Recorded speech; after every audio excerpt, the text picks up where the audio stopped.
Assalamualaikum warahmatullahi wabarakatuh. Perkenalkan, nama saya Valentina Eka Amelia. Di sini saya akan membuat peta konsep mengenai teknik dan metode pembelajaran interaktif bahasa Indonesia dengan nomor induk mahasiswa 231210460178. Baik, yang pertama akan saya bahas ialah mengenai definisi dan prinsip-prinsip dari teknik pembelajaran interaktif.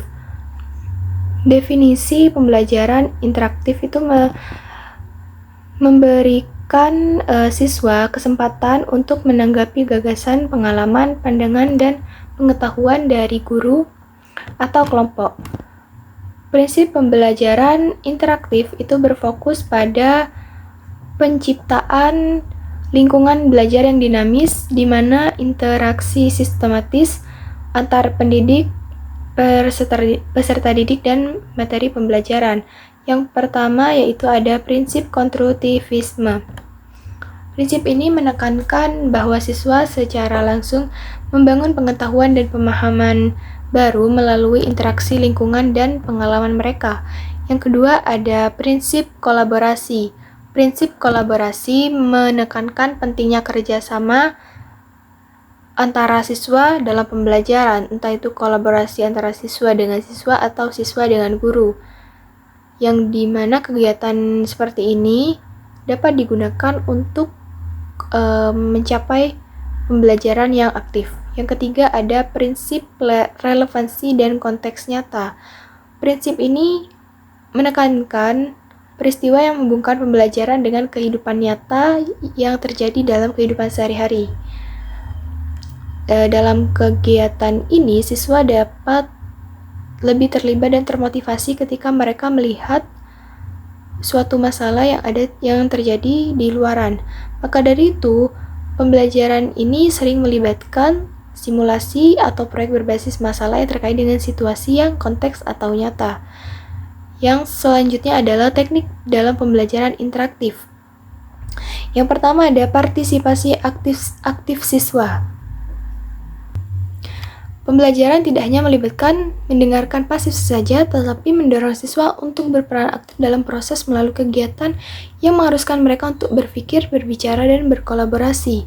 Yang kedua ada kolaborasi, yang dimana siswa dapat mengerjakan suatu pembelajaran itu dalam kelompok atau berpasangan, yang dimana siswa dapat berbagi ide, menyelesaikan masalah bersama, dan belajar dari satu sama lain.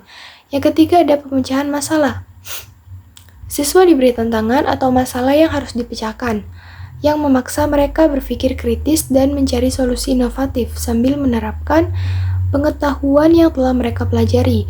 Yang keempat yaitu teknologi seperti alat digital, presentasi multimedia, atau aplikasi kolaboratif yang dapat digunakan untuk menciptakan pengalaman belajar yang lebih menarik dan mendukung interaksi. Yang kelima ada umpan balik langsung.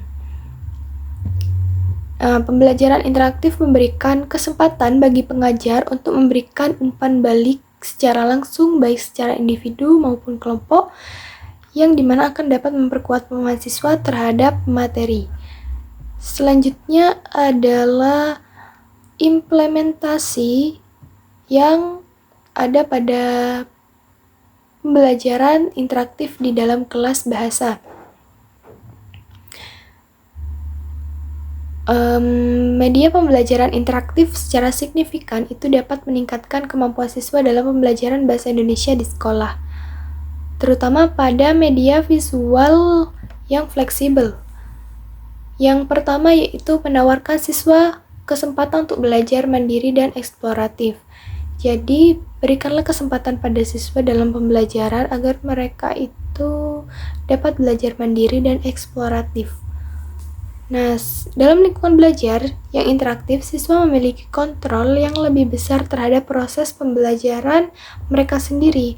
Mereka dapat menjelajahi materi pembelajaran dengan kecepatan mereka sendiri, dengan pikiran mereka sendiri, dan mereka dapat mengulang materi yang sulit dan mengakses berbagai sumber informasi tambahan. Yang kedua, ada penggunaan media pembelajaran interaktif juga membangun iklim pembelajaran yang komprehensif dan fleksibel. Media pembelajaran ini menciptakan lingkungan belajar yang dapat disesuaikan dengan gaya belajar dan kemampuan siswa. Siswa mampu belajar sambil bermain, menggunakan teknik diskusi, studi kasus, role play, dan simulasi. Pembelajaran interaktif membantu siswa yang sering bosan dalam proses pembelajaran. Baik, selanjutnya ada strategi memotivasi siswa melalui interaksi. Yang pertama, memberikan pujian atas keberhasilan. Yang kedua, memberikan perhatian khusus pada siswa yang tertinggal. Yang ketiga, membangun kedekatan dengan siswa. Yang keempat, membimbing siswa menuju hasil yang baik. Yang kelima, menciptakan aktivitas yang melibatkan semua siswa.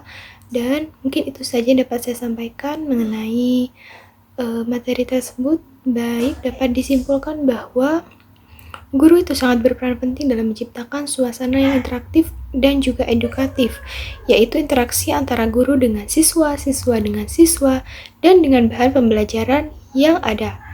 Nah, untuk mencapai tujuan belajar, itu ada prinsip-prinsipnya, ada teknik-tekniknya, dan juga motivasi. Nah, dan interaksi ini sangat penting sekali ya dalam pembelajaran. Baik, kurang lebihnya mohon maaf. Wassalamualaikum warahmatullahi wabarakatuh.